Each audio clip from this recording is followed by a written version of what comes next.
ఎంత ఘోరం అంటే ఈ రేవంత్ రెడ్డి పరిపాలన ప్రజాస్వామ్యం అంటేనే ఘోరంగా తయారైంది. నిన్న మమ్మలను నేను విప్పు జారీ చేయాలి. ఆర్టీఓ ఆఫీస్ కూడా పోయేందుకు నాకు అనుమతి ఇవ్వలేదు. కమిషనర్ ఆఫీస్ కూడా పోయేందుకు అనుమతి ఇవ్వలేదు.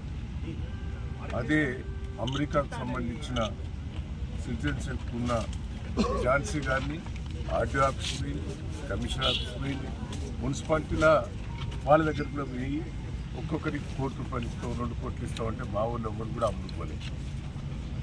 భయభ్రాంతులు చేసింది. ఎట్లా ఉంటాయంటే గతంలో నేను 45 ఏళ్ళ నుంచి రాజకీయాలు ఉన్నాను. ఈక్వల్ ఇప్పుడు కేసముద్రం ఉన్నది, ఈక్వల్గా ఉన్న కానీ ఎమ్మెల్యేకు ఓటు సమానం ఉన్నప్పుడు ఓటు హక్కు ఉపయోగించుకునే అవకాశం. ఇక్కడ ప్రజలు తొర్రూరు పట్టణ ప్రజలు క్లియర్గా మాకు 9 ఇచ్చారు, వాళ్ళకి 7 ఇచ్చారు. అంటే మేము మెజార్టీ ఉన్నాం, ఈక్వల్ లేవు.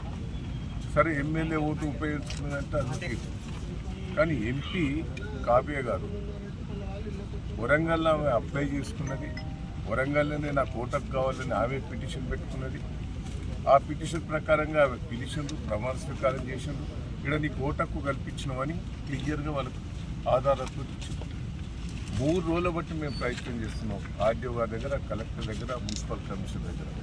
ఏమో ఓటకు ఇక్కడ ఉపయోగించుకున్నదట, దాన్ని ఆధారం ఇవ్వండి అని మా కోర్టు వాళ్ళు అడుగుతున్నారు. 3 రోజుల బట్టి ఆధారాలు కూడా ఇస్తలేదు. ఇవాళ ఓటేసి అది ప్రజాస్వామ్యం వేసినాక ఒక్కసారి ఆలోచించండి. జనగాంలో ఇద్దరు సమానంగా ఉంటే మా వాళ్ళని గుంజి కాంగ్రెస్ పార్టీతో సమానం వస్తే ఆడ టాస్లా వాళ్ళకే వచ్చింది. తొర్రూరులో టాస్లా చైర్మన్, వైస్ చైర్మన్ వాళ్ళకే వచ్చింది. అంటే దీంట్లో కూడా మోసం. ఈ టాస్ పెట్టే కాడ కూడా వాళ్ళ అభ్యర్థులనే పేర్లు రాసుకొని వాళ్ళే మొత్తం పెట్టినట్టే మాకు అయిపోతారు. మళ్ళీ చూపెట్టు అంటే మా వాళ్ళు అడిగితే కూడా చూపెట్టే పరిస్థితి లేదు. ఎట్లా తీసిందనే చూపెట్టాడు. అంటే నాకు బాధ అనిపిస్తుంది, ఒక పక్క ఏడుపు కూడా వస్తుంది. ఏంది ప్రజలు ఇంత మాకు పట్టం కట్టిన తర్వాత ఎందుకు ఇట్లా చేస్తున్నారు ఈ ప్రభుత్వం? మరి అధికారులు ఇట్లా ఎందుకు చేస్తున్నారు? నన్ను ఎందుకు తీసుకొచ్చి ఇక్కడ పోలీస్ స్టేషన్? మా వాళ్ళందరినీ అరెస్ట్ చేసినాడు. ఆడవాళ్ళు ఆబ్జెక్షన్ పెట్టేటోళ్ళు, మా చైర్మన్గా నిలబడ్డ కుటుంబ సభ్యులందరినీ కూడా పట్టుకొచ్చి పోలీస్ స్టేషన్లో పెట్టినట్టు. మా మిస్సెస్ను పోలీస్ స్టేషన్లో అరెస్ట్ చేసి పెట్టారు. నన్ను అడిగి రాకుండా చేశారు. నేను తొర్రూరులో నాకు ఇల్లు ఉన్నది, తొర్రూరులో నాకు ఆఫీస్ ఉన్నది. నేను ఎప్పుడు తొర్రూరులో పండుకుంటుంది. మరి నా తొర్రూరులో ఆఫీసులో నన్ను ఉంటానంటే కూడా నుంచి తీసుకొచ్చి ఇక్కడ పెట్టారు. నర్సులపేట తీసుకొచ్చారు. ఆడ ఝాన్సీ గారికి సిటిజన్షిప్ అమెరికాలో ఉన్నదా? ఇక్కడ ఇల్లు లేదు, ఏది లేదు, తొర్రూరులో బాధాపుతున్నదా? అంటే ఎంత ఘోరం అండి. 45 ఏళ్ళ రాజకీయాలలో ఇంత మోసం, ఇంత దగ నేను ఎప్పుడు కూడా రాజశేఖర్ రెడ్డి పీరియడ్లో కూడా ఇట్లా ప్రజాస్వామ్య విరుద్ధంగా ఎప్పుడు కూడా చేయలేదు. కానీ ఇప్పుడు ఎందుకో ప్రజాస్వామ్య విరుద్ధంగా నాకు రాజకీయాలలో ఈ కక్ష సాధింపులు చేయటం వల్ల రాజకీయాల్లో ఉండాలన్నా తప్పవన్నా ఏంది ఇంత గోస? ఏందండి? ప్రజలు నాకు పట్టం కట్టారు.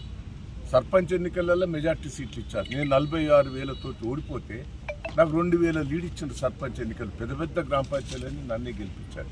ఇవాళ మున్సిపాలిటీ కూడా మెజార్టీ వచ్చింది. ఇంత ప్రజాస్వామ్యంగా వచ్చిన దాన్ని ఇంత దౌర్జన్యంగా చేస్తాం. నాకైతే బాధ ఉన్నది, నాకు ఏడుపు వస్తున్నది. అసలు రాజకీయాల్లో ఉండాలన్నా, రాజకీయాల నుంచి తప్పుకోవాలన్నా అనిపిస్తుంది. నాకైతే ఇంత గోస, ఇంత ప్రజాస్వామ్య విరుద్ధంగా చేస్తుంటే ప్రజలు పాపం సంతోషంగా ఉన్నారు. కార్యకర్తలు కూడా రాత్రింబోలు కష్టపడరండి. మా కార్యకర్తల కష్టం చూస్తే అయితే నాకు బాధ అనిపిస్తారు. ప్రజలైతే కార్యకర్తలు 2 రోజుల బట్టి భోజనం లేకుండా 10,000 మంది కార్యకర్తలు వచ్చి రాత్రింబోలు కష్టపడ్డట్లు నా కోసం నేను ఏం చెప్పాలి, ఏందైనా చెప్పాలి? ఎట్లా ఇంత విరుద్ధంగా చేస్తా అంటే రాజకీయాలలో నేను ఉండాలన్నా పోవాలన్నా నాకైతే బాధ ఉంటుంది. దయచేసి ఏంది దౌర్జన్యం? పోలీసు వాళ్ళు కూడా దయచేసి ఇట్లా చేయటం కూడా మంచిది కాదు. కేసీఆర్ని చూస్తే ఒక పక్క అభిమానం, దహేంద్రని చూస్తే అభిమానం ప్రజలు. కానీ ఇంత అరాచకాలు చూస్తుంటే నాకైతే ఏమన్నా చెప్పండి. నా కార్యకర్తలకు ఏం జవాబు చెప్పుకోవాలి? కార్యకర్తలకు నేను ఏం జవాబు చెప్పాలి? పాపం తెగించి పనిచేసారు ఈ రోజులు. జై తెలంగాణ, జై తెలంగాణ, జై తెలంగాణ.